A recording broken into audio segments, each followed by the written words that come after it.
একটা মেয়ের সব থেকে বড় ইচ্ছা হচ্ছে যত্নবান একটা জীবন সঙ্গী পাওয়া। সেই মানুষটা যেমনই হোক না কেন, কিন্তু তাকে অনেক কেয়ার করবে, অনেক ভালোবাসবে, অনেক যত্নে রাখবে। একটা মেয়ের থেকে বেশি কিন্তু আর কিছুই চায় না। ভালো জীবন সঙ্গী পাওয়া কিন্তু আল্লাহর তরফ থেকে একটা রিজিক। আসসালামু আলাইকুম everyone, welcome to my lazy blog. Important কাজের বাইরে বের হয়েছিলাম, আর আজকে মাশাআল্লাহ নওগাঁর আবহাওয়াটা এত সুন্দর ছিল। ঠান্ডা ঠান্ডা আবহাওয়া, মনে হচ্ছিল বৃষ্টি আসবে, আর বৃষ্টি আসে নাই। কিন্তু এই আবহাওয়াতে মনে হচ্ছিল একটু ঘুরতে যাই নদীর পাড়ে। আপনাদের ভাইকে বললাম, আর সে বলল যে চলো আজকে তোমাকে নিয়ে নদীর পাড়ে ঘুরতে যাবো। ঠান্ডা ঠান্ডা আবহাওয়া, মেঘলা মেঘলা আকাশ, চারপাশে বাতাস, রিক্সায় ঘুরতে কি যে ভালো লাগতেছিল। আর আমার কেন জানি বৃষ্টির সময় রিক্সায় ঘুরতে অনেক বেশি ভালো লাগে।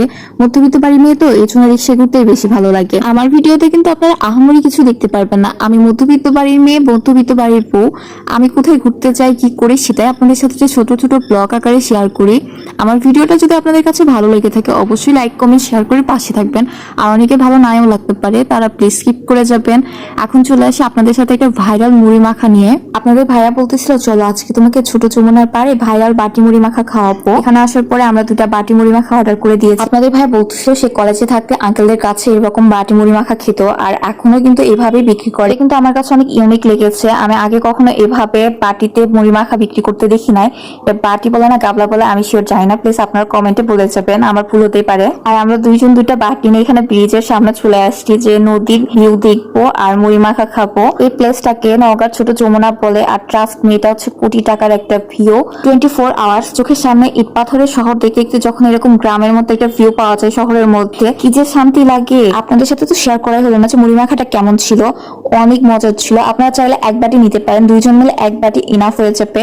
আমরা দুই বাটি নিয়েছিলাম, আর ট্রাস্ট মি আমি তো খেতেই পারি নাই একা, আপনাদের ভাইয়া হেল্প করতেছিল। মুড়ি মাখাটা অনেক টেস্টি ছিল। পাশে মুড়ি মাখা বানাইলে যেরকম হয় না, সেরকম বাসার ফিল দিচ্ছিল। সাইডে একটা দোকান ছিল ফুচকা চটপটি, সেখানে গিয়ে ফুচকা চটপটি অর্ডার করে নিয়েছি। কয়েকটা চেয়ার টেবিল নিয়ে একটা বসার মতো প্লেস করেছিল, আর মনে হচ্ছিল যে আমি নদীর পাড়ে বসে আছি।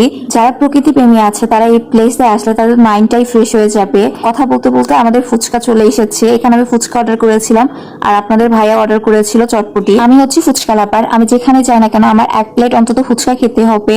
ফুচকার টেস্টটা ভালো ছিল, বাট টকে একটু লবণ আমার করা লেগেছে, বাট সব মিলে ফুচকাটা মজা ছিল। এখানে আপনাদের ভাইয়া চটপটি নিয়েছিল, আমি ট্রাই করতেছিলাম, চটপটিটা অনেক মজা ছিল। খাওয়া দাওয়া শেষে বিল দিয়ে আপনাদের ভাইয়ের সাথে হাত ধরে একটু ব্রিজে হাঁটতেছিলাম, সাথে ব্লগ করার জন্য ছোট ছোট কিছু ক্লিপ নিচ্ছিলাম। এত কিছুর মধ্যে তো আপনাদের সাথে শেয়ারই করা হয়নি এই লোকেশনটা কোথায়। এটা হচ্ছে নওগাঁ বাইপাস। নওগাঁর একটা ভাইরাল আর জনপ্রিয় জায়গা হচ্ছে এটা, আর এখানে আসলে আপনাদের মাইন্ড ফ্রেশ হয়ে যাবে। এখানে আমি ভিডিও ক্লিপ নিচ্ছিলাম, আর আপনাদের ভাইয়া বলতেছিল যে এইভাবে যে ফোন ধরে আসছো সাইড থেকে দেখবে ফোন নিয়ে চলে যাবে। এরকম ভয় দেখালে কি আর ভিডিও করা যায় বলেন তো। সাইডে দেখছিলাম যে কুশারের রস বিক্রি করতেছে, আর আমার কুশারের রস তো অনেক পছন্দ। অনেকেই কুশারের রস পছন্দ করে না, বাট আমার কুশারের রস অনেক পছন্দ। আমি তো মামাকে বলছি মামা 2 গ্লাস কুশারের রস দিয়ে দেন। এটা এমন একটা প্লেস, অল ইন ওয়ান বলে একটা কথা আছে না, এটা হচ্ছে সেরকম একটা প্লেস যেখানে আপনার সব ধরনের খাবারের আইটেম পেয়ে যাবেন। কুশারের রসগুলো মাশাআল্লাহ অনেক মিষ্টি ছিল। কুশারের রস খেতে খেতে আমার চোখ পড়ে গিয়েছিল ডাবের উপরে। আপনাদের ভাইকে বললাম যে আমি ডাব খাবো, সে এখানে ডাব নিয়েছিল।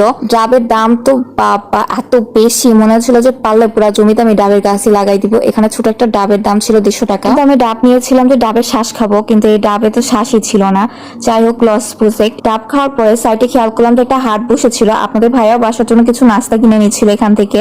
টুকটাক বাজার করার পরে আমি আপনাদের ভাইকে বলতেছিলাম চলো একটু বাসার জন্য বাজার করে নে। আর এখানে আপনাদের ভাইয়া কলা দেখতেছিল, কলা তো আমার অনেক পছন্দ। এখান থেকে 2টা ছড়ি কলা নিয়ে নিলাম আমরা। সাইডে মামা বলতেছিল যে 10 টাকা হালি লেবু, 10 টাকা হালি লেবু। এখান থেকে আমরা 3 হালি লেবু নিয়ে নিয়েছি, আর এখানে বাসার জন্য কিছু ডিম নিয়ে নিয়েছিলাম। টুকটাক সবজি আর কাঁচা বাজার করার পরে আমরা চলে যাচ্ছি। আলহামদুলিল্লাহ আজকের দিনটা অনেক ভালো ছিল।